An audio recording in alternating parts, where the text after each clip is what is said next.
True Detective is one of the greatest shows on the television. When it first aired in 2014, it fascinated everyone, including me. It has immediately become one of the most prestigious television shows. Matthew McConaughey and Woody Harrelson were amazing as detectives investigating mysterious murders.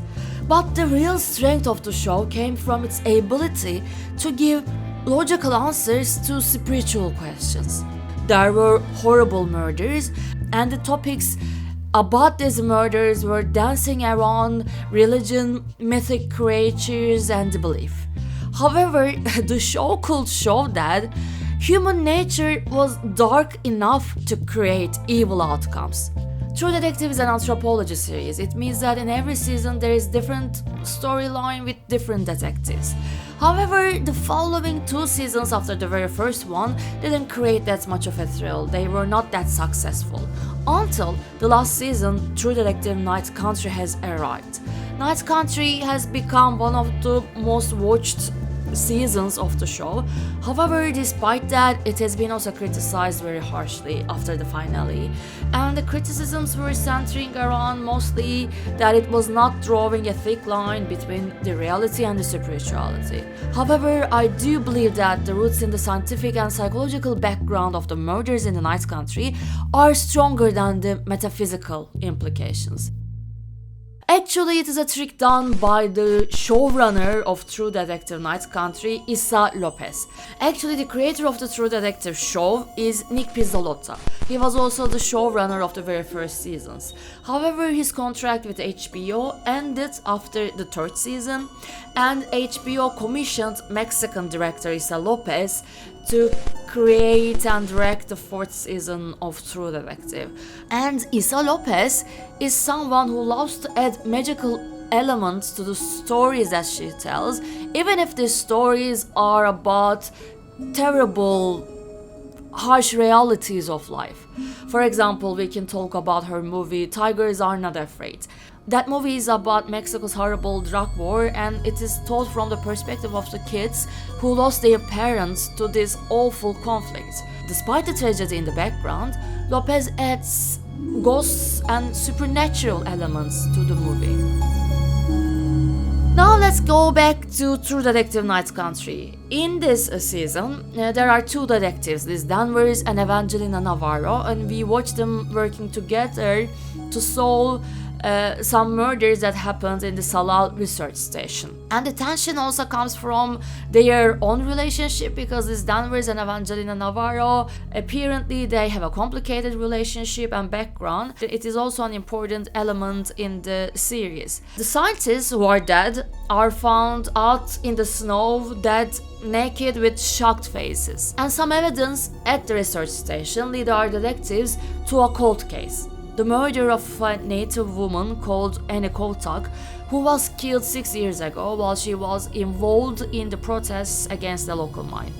This story is set in a fictional town in Alaska called Ennis. However, there are some facts about Alaska that make Ennis more real than ever. And I was actually shocked to see this incredible data about Alaska while I was making research for this video. Alaska is the most dangerous state in the US. It has the highest combined violent and property crime rate. And there are several reasons behind it. Firstly, there are many communities dispersed throughout a wasteland, and some of these communities do not even have a road connection. There are several native Alaskan villages that don't have any police officers around. Some say this stems from the lack of funding. However, some residents rightly think it's because Native Americans aren't treated as a priority. When the police is that far away, the perpetrators become more violent because they feel less threatened. So the victims aren't able to report the crime immediately, and worse, in some cases, they have to move on living with the perpetrators even after they are assaulted.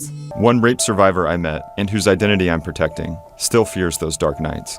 When everybody is asleep, he'll come.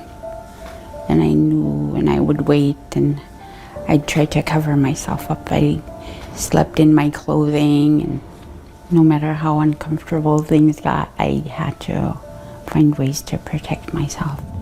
as it takes so much time for police to arrive at the crime scene, they are not able to collect sufficient evidence, and this leads to injustices in the sentencing. Moreover, the story does not end here. Alaska is even more dangerous for women. It is generally the most deadly state for women. To give you an idea, the reported rape in Alaska is 2.5 times the national average.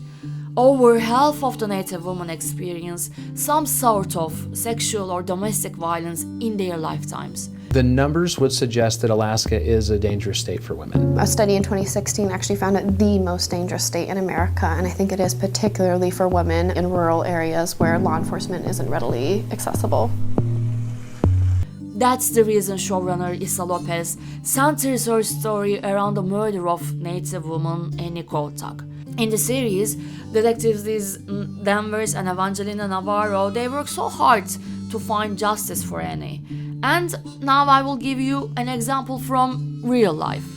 Just this year, in 2024, a man called Brian Steven Smith was found guilty of murdering 2 Native women in Anchorage, which is Alaska's largest city. Sexual assault and physical torture were included in the murders. He was accused of killing Kathleen Jo Henry in 2019 and Veronica Butchuk in 2018. And do you know how the evidence that led to his sentencing was found? There is a woman called Valerie Kessler. Kessler steals his phone back in 2019. Then she finds these terrible videos in his phone, which were filmed by Brian Steven Smith during the murder of Kathleen Jo Henry. And Kessler sees this footage and goes to the police with the evidence. She should definitely be congratulated for her courage.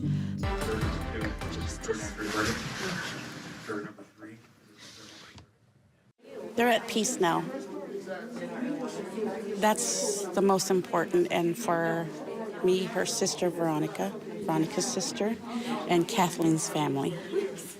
It's been too long. And this is only just one case from Alaska about the violence against women. Unfortunately, the news only gets worse because there's also an upcoming danger waiting for Alaska, which is climate change. And apparently, the data and research show that climate change increases the possibility of crimes. Let me tell you about the findings of one data scientist called Matthew Ranson. According to his calculations, between 2010 and 2099, climate change is supposed to cause an additional 30,000 murders, 200,000 cases of rape, 1.4 million aggravated assaults, and 2.2 million simple assaults in the United States. There is also another study showing that if a region has a warming weather pattern, homicide rates increase. And I guess you would not be surprised if I tell you Alaska warms more than twice as rapidly as the rest of the USA. Of course, this has a negative impact on the native communities. Their most important income source is hunting and fishing, and they are hurt as the Arctic Sea ice pulls back. That's the reason Issa López locates many mystical references to nature and its impact on the people. Now I will talk to you about another essential element related to Alaska. First, let me read you the opening line of the series Night Country. For we do not know what beasts the night dreams when its hours grow too long for even God to be awake. This is a quote written for a fictional character by Issa López. The events in Night Country take place during the polar night. Polar night is the period when the sun doesn't rise at all, and it may last a couple of months in some parts of Alaska. Polar nights have a disruptive effect on psychology. It may lead to depression and it disturbs sleep patterns. There is even a scientific term called polar madness. It may cause anger and conflict among the co-workers. There is anthropologist Lawrence Palinkas, who is one of the researchers who came up with this term, polar madness. And he cites some examples of polar madness at research stations. Some employees beat their co-workers with a pipe or a hammer. Imagine your mood when it is so dark and cold in the winter time. We may even feel depressed and sad during the dark winter period. And actually it is a psychological phenomenon. It is called seasonal affective disorder. Sadness or anxiety, a sense of hopelessness and worthlessness are the indications of SAD. A research done by the University of Copenhagen correlates this situation with a protein named SART. SART's mission is to transport serotonin. Participants had 5% more SART in winter compared to the summer. It means that more serotonin was removed from their brains in winter, and it is directly related to depression. In the fictional town of Night Country, Ennis, there are so many heartbreaks and so many suffering. There are so many people who lost their loved ones. Detective Liz Danvers, she lost her son, and Detective Evangelina Navarro lost her mother. Most of them see hallucinations that furthers their pain. Moreover, Detective Evangelina Navarro's sister, Julia Navarro, suffers from a mental illness. In the show, they don't specify what kind of an illness is that, but we can see that as she moves on living in Ennis, her situation deteriorates, she gets worse. Actually, it is proven that mental health problems can worsen in excessive cold weather. The symptoms of major depressive disorder or bipolar disorder can deteriorate during unusually cold weather. The circadian rhythm of the body, exposure to light, levels of vitamin D, the chemicals called melatonin and serotonin, all of them play a role in that. The risk of schizophrenia admissions to hospitals increases when there are several days with extreme cold. In the Night Country, the reasons for the hallucinations are a little bit ambiguous. We don't know what is the real reason for all these people to see some hallucinations.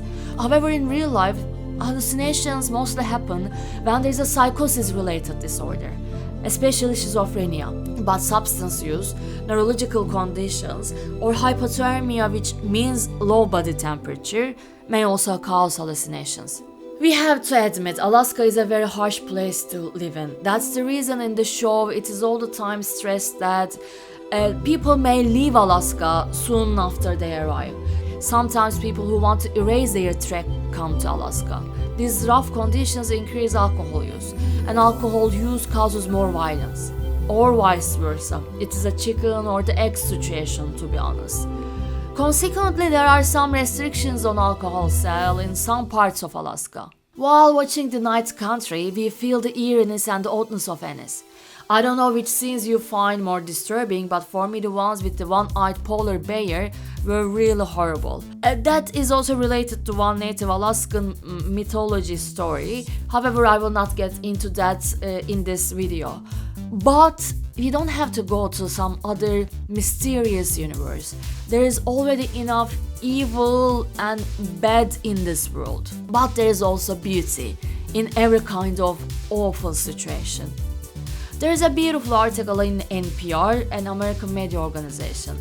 It tells how the residents of Svalbard, and Svalbard are the islands located between Norway and the North Pole, live through the polar night. There is one resident, Arctic explorer and citizen scientist named Hilda Flonstrom. She describes polar night as beautiful. It's the transition between the light autumn and the darker season, the winter, she says. Strom emphasizes that she doesn't experience seasonal depression and enjoys the calm of polar nights. Then she adds, "You have to see the beauty in that. I kind of even feel more immersed by nature when I walk out into the darkness." Also in The Night Country, even though there is this cruel truth behind the murders, there is also cooperation, friendship, love, and hope. For Alaska to change, people have to start talking. People need to come out more. If you're a victim and you keep silent, you're never going to grow out of that. The work that needs to be done requires healing. Healing of the heart, healing of the spirit. Have you watched The Night Country? What did you think of it? Please tell me if I could convince you about the reality behind the season. HBO actually is very satisfied with the results, so it renewed the show for the 5th season, and Issa López again will be the showrunner of the upcoming season. And let me know if you have any ideas related to the possible topics of the upcoming season.